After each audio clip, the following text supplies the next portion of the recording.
Hello, everyone. My name is Wonam with Cyberpower of Tigray Media. Today we have Ezana here with us. Do you want to introduce yourself?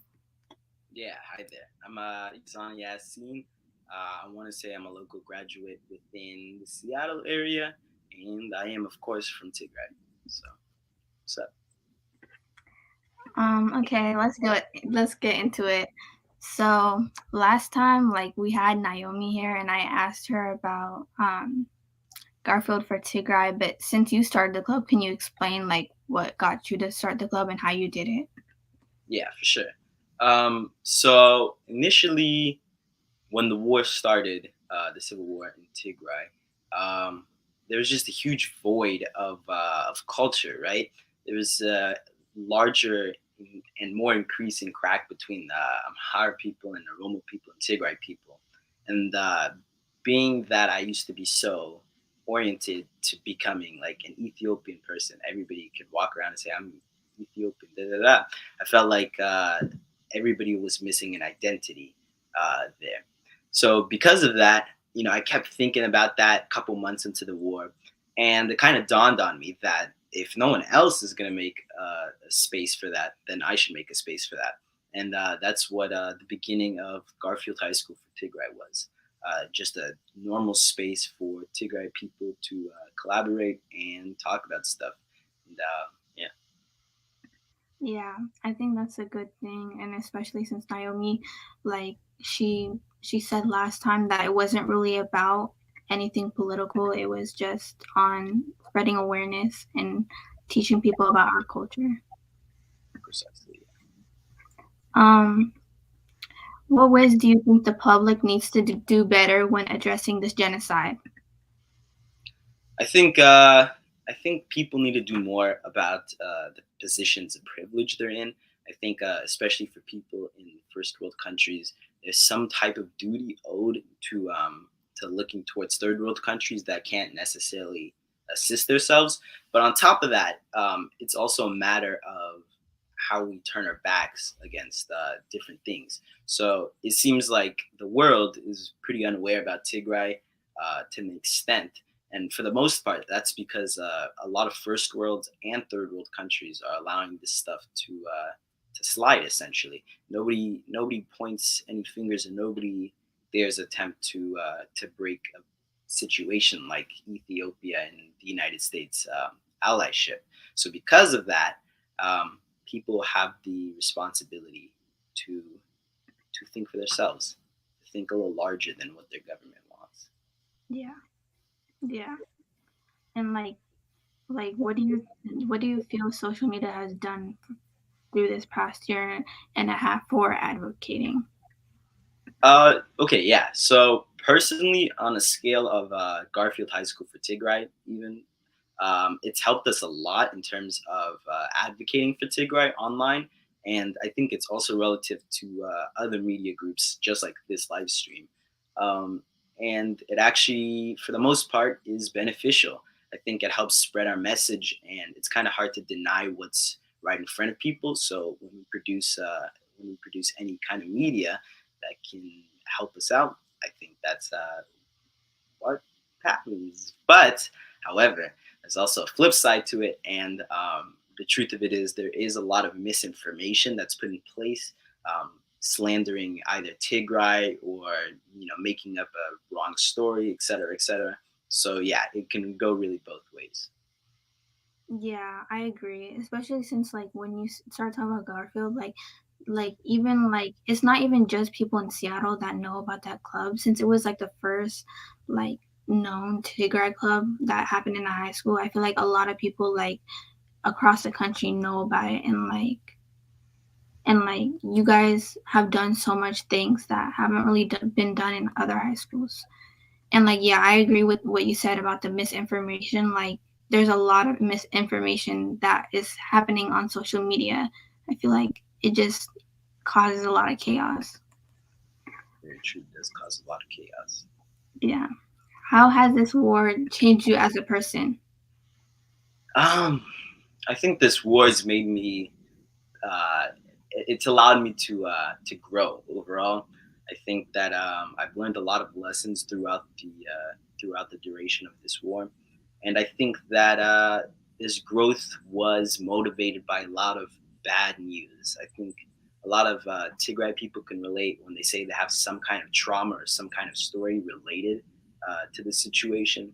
So because of that, I think that for the most part it's been growth, but of course nobody can always be 100%, especially when you hear what's happening back home. Yeah, I feel like the way that we grew is from pain, from trauma, from, like, bad news, like you said. So, it's it's not the best way, but yeah. It's still a large and strong foundation.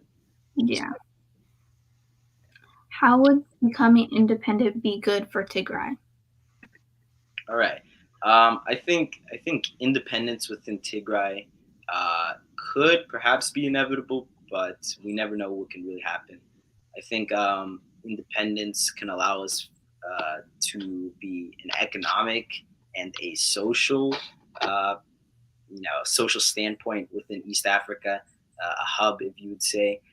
There's a lot of smart people from Tigray, especially, so I can only see that industries within Tigray can flourish, like our minerals, our rich spices and foods, and et cetera, et cetera. I think all of that can be marketed to the outside world, and I think that can also cement our place as an actual country. So ideally, let's see what happens, I guess, with independence. Yeah, I agree. And, like, I feel like independence is, like, so commonly talked about. Like, I know I asked that question, but, like, I feel like everybody, like, should, like, focus on advocating for Tigray and on a free Tigray, and, like, from then we can talk about an independent Tigray, but I feel like it's so, like, everybody talks about it, you know? It's a far away concept, Yeah, far down the line. Yeah. yeah. What are some things you like about the Tagalog community in Seattle? Mm. Some things that I like about the Tigray community in Seattle. I love how tight knit it is. It feels like everybody is family. Honestly, it's a really warm situation. And on top of that, that applies to when we have our protests and our meetings. I feel like for the most part, everybody's turning up and everybody's putting their own part into to assisting the situation, like helping out, just all of that stuff. And I think overall it's a really good community to be in. It's definitely something to be proud about, and it's very true that Tigrayans are some of the most humble people. Yeah. Um, I agree, like, I feel like they're also like, we're also very welcoming, like, as, like, when the wars first started coming, I wasn't really connected to Tigray, but, like, as time went on, I feel like everybody was so including that I got these opportunities, like, to from, like, Ephraim to, like, interview people on this channel and, like, lead protests, like, I've gotten a lot of opportunities and, like, we're just really welcoming. Um,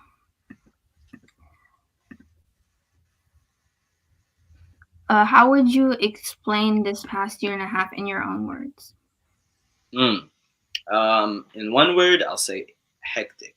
In a sentence, I'll say the past year and a half has been pretty hectic. Receiving news of Tigray, especially with the fact that it's usually delayed, is a very hard situation to deal with. We kind of always hear these headlines where there'll be a massacre or some kind of situation that's happening, healthcare issues, et cetera, et cetera. So I think this past year and a half regarding Tigray has been very hard, um, very humbling, and very interesting situation to kind of wrap your head around. Uh, but personally, it's somewhat similar as well. It's also been somewhat rough, but for the most part, pushing through and being motivated is what takes me where I need to go. Yeah, I think that's a good way to explain it. Um, do you think do you think being a voice for Tigray has helped you gain the traits of a leader? I think definitely so. Yes, I feel like I've cemented a position in my community and I feel like I've developed skills that kind of bring people together. I think the group, the Garfield High School for Tigray Club, was a really good starter position for that. It's really allowed me to learn what works and what doesn't work, especially. And from my failures as a leader, I've learned remarkable lessons that you can't find anywhere else. So I do believe that that my leadership traits have increased in a positive manner over time. Yeah, I agree. Um, what message do you have for the Tigray youth watching this? Hmm. I say um, I say for the Skyrim youth watching this, speak the truth. Always say what comes to your head, and don't wait for anybody else to do something for you. I think that if you see a void, if you see something that's missing, you have to be the one to go ahead and take that responsibility and to fill it up. So for the most part, I say do what you want to do and do what you can to support Tigray, but that has to come from your heart. It can't be artificial. Yeah. Do you have anything else to say, like any messages or anything? Well, I mean, I would just wanted to say thank you for everybody watching this.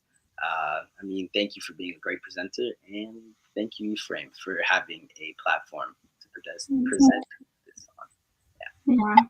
I mean, I want to say thank you to you for like joining us today, and I also like really appreciate you and your advocacy. Um, I think that's all for today, but to everybody watching this, make sure to like and subscribe to Guide to Uwets. So.